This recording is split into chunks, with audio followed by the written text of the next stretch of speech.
ಪ್ರಧಾನಿ ನರೇಂದ್ರ ಮೋದಿ ಬೆಂಗಳೂರಿಗೆ ಆಗಮಿಸ್ತಾ ಇದ್ದಾರೆ. ಅಧಿಕಾರಕ್ಕೇರಲು ಬಿಜೆಪಿ ನಡೆಸ್ತಾ ಇದೆ ಪರಿವರ್ತನಾ ರ್ಯಾಲಿಯ ಸಮಾರೋಪ ಸಮಾವೇಶ.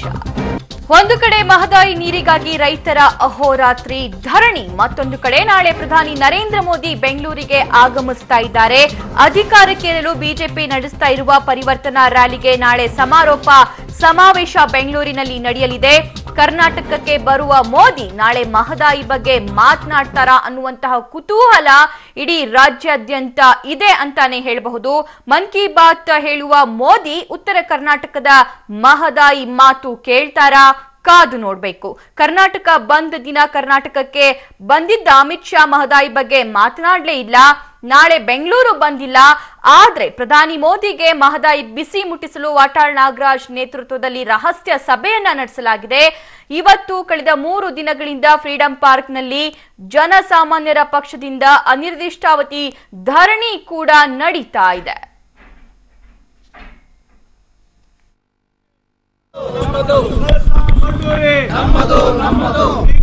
ರಾಜಕಾರಣ ಮಾಡ್ತಕ್ಕಂಥ ಕೇಂದ್ರ ಮತ್ತು ರಾಜ್ಯ ಸರ್ಕಾರಗಳಿಗೆ ವಿಷಯದಲ್ಲಿ ರಾಜಕಾರಣ ಮಾಡ್ತಕ್ಕಂಥ ಕೇಂದ್ರ ಮತ್ತು ರಾಜ್ಯ ಸರ್ಕಾರಗಳಿಗೆ ಬೇಕೇ ಬೇಕು. ಬಿಜೆಪಿಯವರು ನಮ್ಮ ಜೊತೆ ಭೇಟಿ ಮಾಡಿ ಮಾತುಕತೆ ಮಾಡೋ ಅವಶ್ಯಕತೆನೇ ಇಲ್ಲ.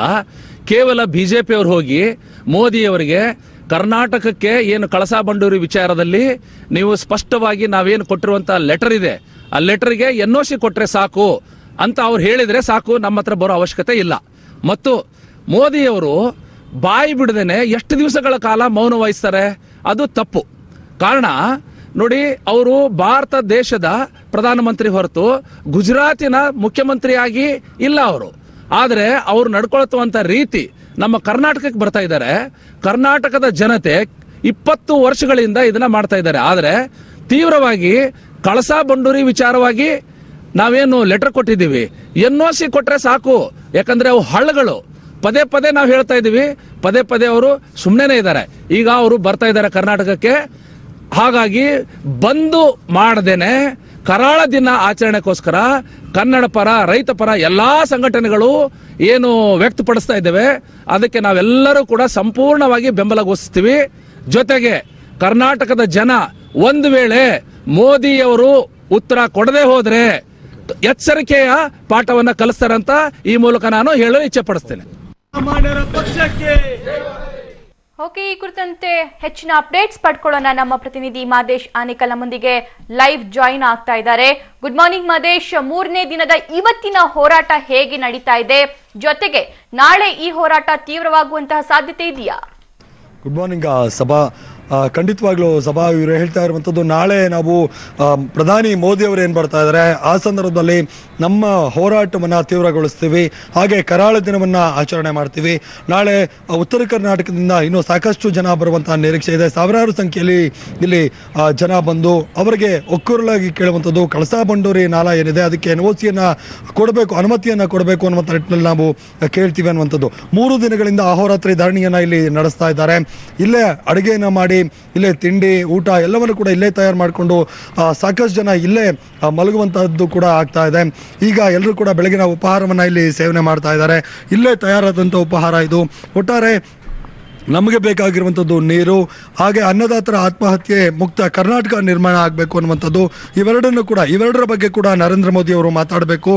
ನಾಳೆ ಬರುವಂತಹ ಸಂದರ್ಭದಲ್ಲಿ ಈ ಬಗ್ಗೆ ಅವರು ಒಂದು ದೃಢ ನಿರ್ಧಾರವನ್ನು ತೆಗೆದುಕೊಂಡು ಒಂದು ಹೇಳಿಕೆಯನ್ನು ಕೊಟ್ಟರೆ ಸಾಕು, ಒಂದು ಭರವಸೆಯನ್ನು ಕೊಟ್ಟರೆ ಸಾಕು ಅನ್ನುವಂಥ ಮಾತುಗಳನ್ನು ಇವರು ಹೇಳ್ತಾ ಇರುವಂಥದ್ದು.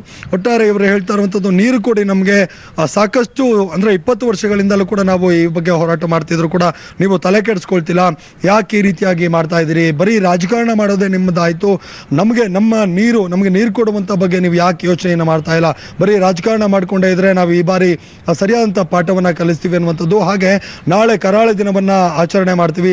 ಮೋದಿ ಬರುವಿಕೆಯ ಸಂದರ್ಭದಲ್ಲಿ ಕಪ್ಪು ಪಟ್ಟಿಯನ್ನು ಪ್ರದರ್ಶನ ಮಾಡ್ತೀವಿ. ಹಾಗೆ ಇವತ್ತು 11 ಗಂಟೆಗೆ ತಿಥಿ ಕಾರ್ಯಗಳನ್ನು ಯಾರು ನಾಯಕರಿದ್ದಾರೆ, ಜನಪ್ರತಿನಿಧಿಗಳಾರೆ, ಅವರ ಫೋಟೋಗಳನ್ನು ಇಟ್ಟು ತಿಥಿ ಕಾರ್ಯವನ್ನು ಮಾಡ್ತೀವಿ ಅನ್ನುವಂಥದ್ದು. ಹಾಗೆ ನಾಳೆ ಪ್ರಧಾನಿ ಮೋದಿ ಅವರ ಪ್ರತಿಕೃತಿಯನ್ನು ದಹನ ಮಾಡ್ತೀವಿ ಅನ್ನುವಂಥ ಮಾತುಗಳನ್ನು ಕೂಡ ಇಲ್ಲಿ ಹೇಳ್ತಾ ಇದ್ರು.